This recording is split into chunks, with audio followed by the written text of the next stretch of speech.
Hey everyone, Dan McKenzie here with McKenzie Law Firm. We are a estate planning law firm in the Denver, Colorado area. In addition to estate planning, we do estate administration, some small business counsel. Wanted to make a video today discussing an issue that's come across our plate a couple of times recently and does actually regularly show up, which is whether or not people who are not married to each other should do estate planning together. And so, we have a lot of couples come through. They're living together, they may have kids together, they may own their house together, combined other financial assets, but are not married.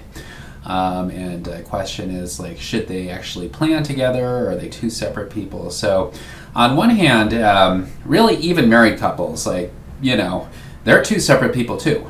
And we actually do disclose to all our married couples that, look, you two might have, even though you're married, you might have different opinions about how this should go.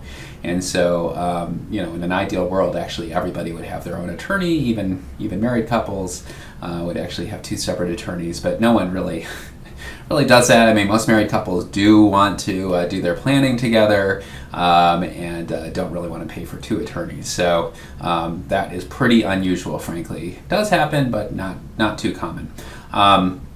So on the flip side, unmarried couples, same thing. They're two separate people, and they could plan together. So the issue really is what I mentioned earlier. Have they taken on obligations together? Have they bought assets together? Have they had kids together? If one of them passed away, the real question is, would the survivor between the two of them really be able to continue on, or without some financial assistance from that person's estate, or not? And the more of a problem it would be, obviously, the more important it is that they do come up with a plan.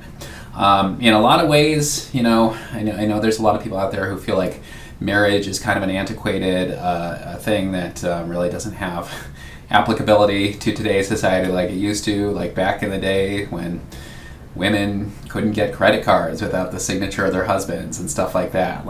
Getting married, it was created by law, so it was kind of fabricated, but it was more important then than it is now, where people really can be financially independent from each other, even within marriages, and people don't necessarily want to feel like they are taking on some obligation that they can't get out of. So I understand all that, but marriage in my world still is a big deal, and it does answer actually a lot of questions that with unmarried couples we kind of have to go through, as far as we really can't make assumptions about whether or not they want to support each other in the event that someone passes away, like we usually can with married couples.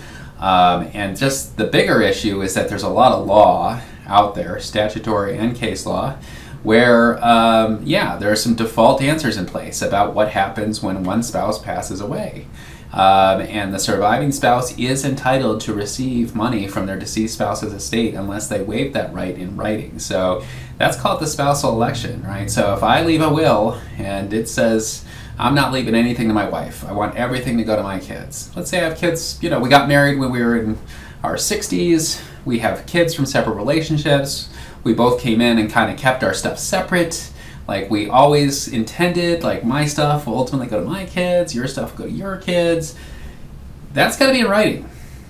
And if it's not, my spouse, if I pass away, can come in and exercise something called the spousal election.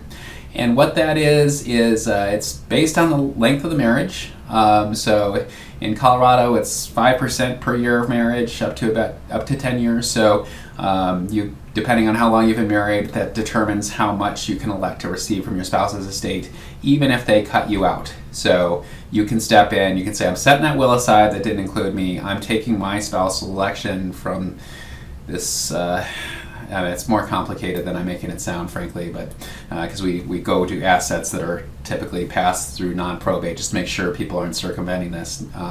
And so there is kind of a complicated calculation, but the point is that I can set my spouse's will aside and choose to take money even if they didn't leave it to me. So that's something for married couples to be aware of. For unmarried couples, you don't have that. You don't have that protection, right? So your significant other could have a will. They could have designated beneficiary instructions on everything. that just leaves you out. And, you know, we do have common law marriage in Colorado, so sometimes people try and make the claim that we were married even though we never really had a ceremony or anything like that. And so obviously that's just a lot more risky for the surviving spouse.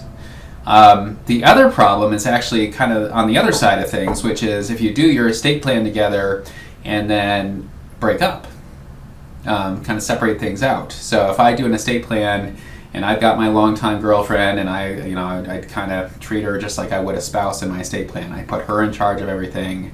I leave everything to her. And so it's almost like, you know, what I would do with my spouse.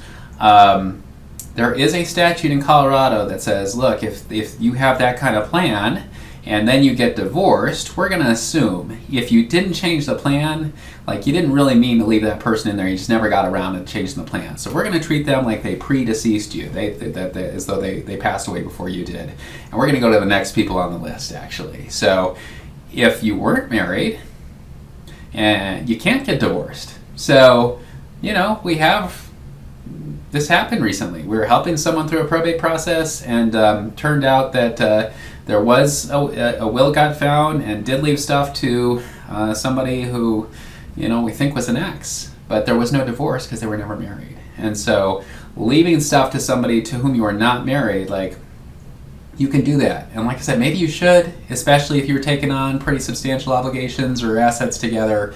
You almost certainly should. But you just got to be very aware. Like, look, if this relationship changes, we can't rely on law coming in and making things right if we don't remember to update our plan like a married couple possibly can. And just a caveat on the married couples, even, like, you shouldn't rely on that statute. If you get divorced and you know you've got your ex-spouse doing everything and receiving everything, you should still pretty urgently change that plan and not rely on the state law, because a lot of this stuff is, most of us have, cash or investments at institutions that are not necessarily headquartered in the state, and they might make the argument like, look, we're not really bound by Colorado law, and we're not doing that. So it's not foolproof by any stretch, but it's something that unmarried couples do not have.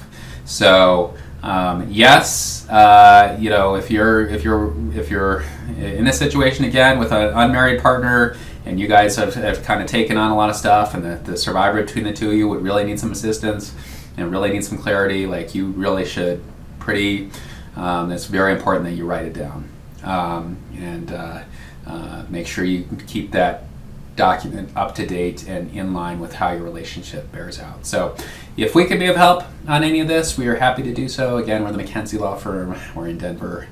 And phone number is 303-578-2745, and happy to have the conversation. So thanks. I hope this video was helpful.